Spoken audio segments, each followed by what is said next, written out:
Dear friends, today we will talk about the most destructive batsman, Gayle, the Univers Boss at the crease. An essay on the most destructive batsman in modern cricket. Prologue, the walk to the wicket.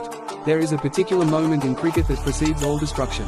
It happens before a single ball has been bowled, before the first boundary has been struck, before the scoreboard has registered so much as a single. It is the moment Gayle walks to the wicket. Everything about it is choreographed, not by coaching manuals or technical instruction, but by the man's own gravitational sense of theatre. The gait is unhurried to the point of insolence. The eyes are hidden beneath the helmet visor that seems designed less for protection than for concealing whatever calculations are running behind those calm, dark irises. Fielders track him across the outfield not because they must, but because they cannot help it. You are watching something approach. The question is never whether it will be destructive. The question is only how destructive. Gayle does not merely bat. He makes a statement. The architecture of destruction. To understand Gayle's batting, you must first dismantle the conventional model of a cricket innings. In the traditional architecture of batsmanship, a player builds, carefully, brick by brick, working through an early period of watchfulness, expanding once the eye is in, accelerating only when conditions demand. This is the grammar most coaches teach and most batsmen follow. Gayle rewrote the grammar. His batting operates on a different logic entirely. Where others measure probability and manage risk, Gayle calculates maximum damage from the very first delivery. His approach is not recklessness, that word implies a failure of thought.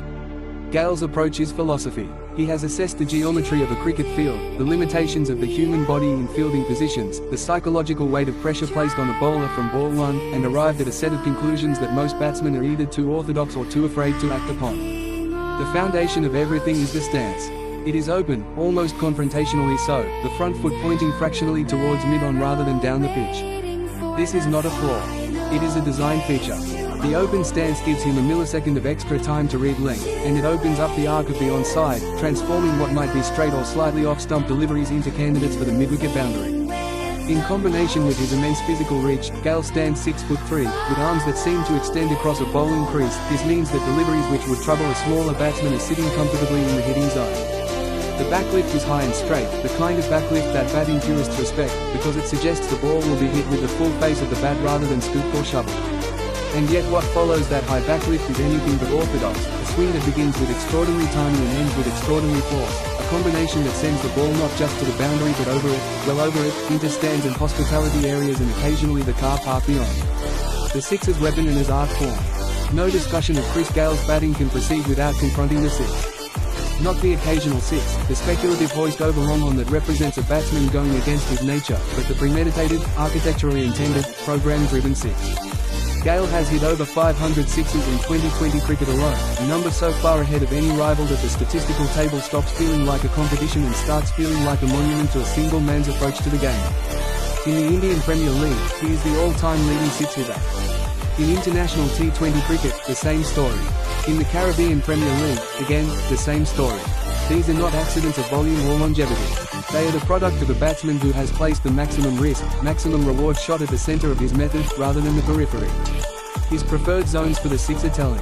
Mid-wicket and long on are the primary destinations, brought about by that open stance and the ability to get under deliveries at full length and swing them with the turning engine of his enormous trunk. But he is equally capable of launching over extra cover, and his straight hitting, when he decides to go down the ground, is some of the most brutal in the history of the game. The ball does not drift or slice when Gayle hits it straight. It departs like something fired from a cannon, low and flat, a tracer of white against the sky, clearing the boundary with a distance measured in rows rather than feet. What makes the six a weapon rather than merely a spectacular event is the intent that precedes it. Gayle has spoken openly about the fact that his approach from ball one is attacking. He does not wait for the bad ball to hit into the stance.